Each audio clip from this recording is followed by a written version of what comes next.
La France passe le cap des 150 000 bornes de recharge. Alors, il n'y a pas que des bornes rapides.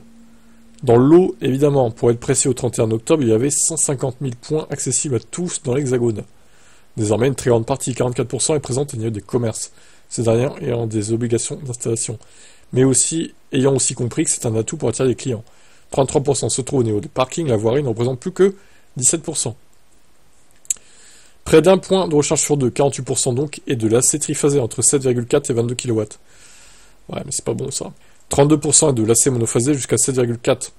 La part des points rapides est de 6%, tandis que les très rapides, donc plus de 150, représentent 10%. Donc au total, entre 50 et plus de 150, c'est 16.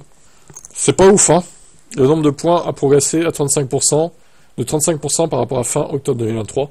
On note quand même un ralentissement des mises en service en cette fin d'année. Moins de 500 points ont été activés le mois dernier, un nombre plus bas. Précisons que le nombre de stations est de 47 628. 5% des bornes indisponibles, plus de 7 jours consécutifs. En octobre, un point de charge comptabilisait en moyenne 17,6 sessions de recharge sur le mois. Il y a un an, c'était à peine plus de 15. Dans son dernier baromètre, l'AVER propose de nouveaux indicateurs du réseau. Le taux d'accès immédiat, donc, 95%. C'est la part en moyenne du temps durant lequel au moins un point de charge d'une zone n'est ni occupé ni hors de service, ni en maintenance de jour ou de nuit, en semaine ou week-end. Autrement dit, la probabilité pour un utilisateur d'accéder immédiatement au point de charge. Bon, ça va. C'est quand même pas mal, hein. 95% du temps disponible. L'AVER donne d'ailleurs de nouveaux taux de disponibilité. La borne n'est ni en panne ni en maintenance. En France, bien plus facteur que par le passé. En octobre, c'était 93,5% pour les AC et 95,2% pour les DC. Toutefois, seulement 70% des points de charge étaient disponibles.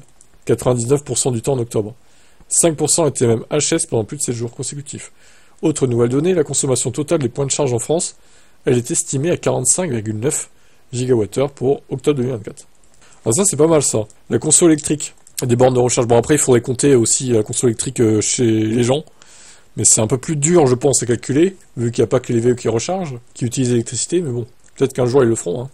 Intéressante ces stats. Bon, faut vraiment qu'ils augmentent la part, par contre, des bornes rapides, hein. C'est très important, parce que les bornes AC, qui les utilise en vrai ça doit être utilisé, mais c'est pas ce qu'on recherche quand on voyage en VE, quoi, clairement. Si encore les voitures avaient des chargeurs toutes 22 kW en AC, ça pourrait être plus utilisé.